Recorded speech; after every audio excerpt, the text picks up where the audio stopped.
বঙ্গজুড়ে চলছে ভোটের আবহ।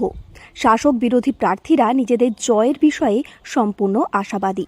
2024 লোকসভা নির্বাচনে ভোট প্রচারের জন্য বেশ অনেকখানি সময় পেয়েছিল প্রার্থীরা, আর তাতেই যেন নিজেদের মতো করে প্রচারে ঝড় তুলেছেন সকলে।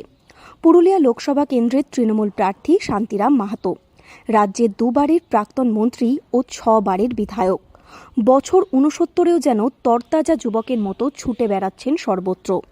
তার প্রয়াত বাবা রামকৃষ্ণ মাহাতোর পথ অবলম্বন করেই নিজের জীবনে চলেন তিনি।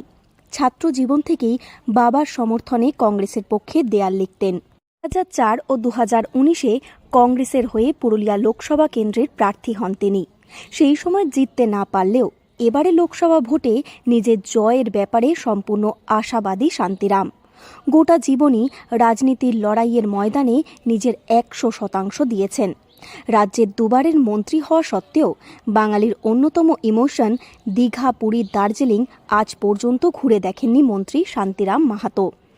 এ বিষয়ে প্রার্থী শান্তিরাম মাহাতো বলেন, দীর্ঘ প্রায় 45 বছর ধরে তিনি রাজনীতির সঙ্গে জড়িত। দলীয় কাজে অনেক জায়গায় যাওয়া হলেও কখনো কোথাও বেড়াতে যাওয়া হয়নি। মানুষের কাজে এতটাই ব্যস্ত থাকেন যে নিজের জন্য সময় বের করে হয়ে ওঠা হয়নি। অবসর সময় বলতে তার কিছুই নেই বললেই চলে, তাই স্বাভাবিকভাবেই দীঘা, পুরী, দার্জিলিং আজ অবধি ঘুরে দেখা হয়নি। 40 বছর ধরে রাজনীতির সঙ্গে যুক্ত আছে এবং পরিষদীয় রাজনীতির সঙ্গে প্রায় যুক্ত আছে। 79-এর জানুয়ারি মাসে বিধানসভায় পা রেখেছি। কয়েকবার বিধানসভার সদস্য হয়েছি, 10 বছরের মন্ত্রী ছিলাম। কিন্তু বেড়াতে আমার সেইভাবে যাওয়া বলতে গেলে হয়নি।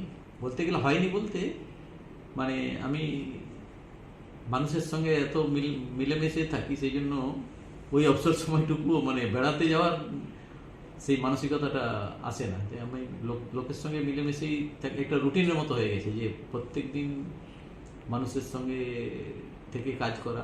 অবসর সময় বলে সেরকম কিছু থাকে না বলা যায়, ওইটাই রুটিন একটা আমার। প্রচার, মিটিং, মিছিলে রীতিমতো ঝড় তুলেছেন প্রার্থী শান্তিরাম মাহাতো। নিজের জয়ের ব্যাপারে সমস্ত দিক থেকেই তাকে কনফিডেন্ট থাকতে দেখা গিয়েছে। গোটা জীবনই জনগণের স্বার্থে নিজেকে নিয়োজিত করে দিয়েছেন রাজনীতির ময়দানে, তাই অনেকেরই ইন্সপিরেশন তিনি। পুরুলিয়া থেকে শর্মিষ্ঠা ব্যানার্জির রিপোর্ট, লোকাল 18 বাংলা।